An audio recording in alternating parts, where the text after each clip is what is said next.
बिटिसिनि मावफुं सोद्रोमा रनजित बसुमतारिया गावनि बियाबसिंनि माखासे गाज्रि जानानै थानाय थासारिनि लामाफोरखौ बाला अन्थाइ गारनानै फोसाबना होदों। थांनाय साननैसोनिफ्राय 14 नं चिरां दुवार बिटिसि बियाबनि मोनफ्रोमबो प्राइमारि सिंनि गामिफोराव बाला अन्थाइ गारनानै लामाफोरखौ फोसाबना होनाय बादिनो दिनै साहा इस्लाकाटा गामिनि गाज्रि जानानै थानाय लामाखौ फोसाबनो ट्रेक्टरनि जोहै बाला अन्थाइ गारनानै होयो। बिटिसिनि मावफुं सोद्रोमा रनजित बसुमतारिनि बेफोरबायदि हाबा मावना होनायखौ साहा इस्लाकाटा गामिनि रायजोफोरा गोजोननायजों ओरैबायदि फोरमायो। उत्तर इस्लाकाटा गामिनि रायजो राजा दिनैहाय जोङो एम सारनि अननायाव दिनैहाय लामा सेन्ट्रेल गारफैनाय जादों अननानै।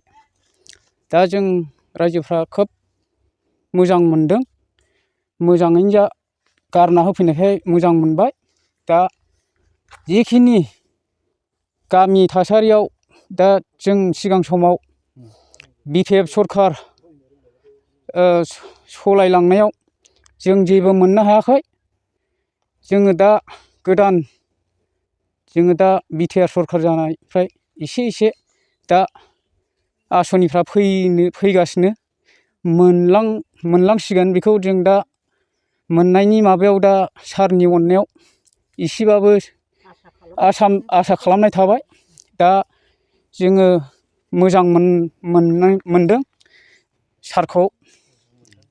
दा गोजोनबाय रायजो राजाफ्राबो आरो उननि बेलायाव माने मोनलांबाय थागोन बेखौ आसा खालामनाय थाबाय। सिगाङावनो सारा गासिखौबो जोंनि गामिनि परिबेसखौ नुलांखानाय आरो लामा सामा नुलांखानाय। दा लामायाबो जोंनिया इसिबां मानि मोजां नङा। दिनै सारनि अननायाव जोंनि गामियाव दा फेरेंगा सारा दा जोंनि लामाखौ हाखर हाला गोजौ गाहाय नुनाय हिसाबै दा सेन लेबेल गारनानै होनाय जाबाय। आरो दा जोंहा मोननांगौ दालां दंबावो। बे दालांखौबो जोङो जेब्लाबो मोननो हास्थायो आरो बे दालाङा जाफुंनांगौ बेखौनो आङो बुंनाय जाबाय। नोंथांमोना एम सारनि समस्थिनिनो सासे भटार, माबायदि मावदों बिथाङा? मोजाङैनो मावदों सारा।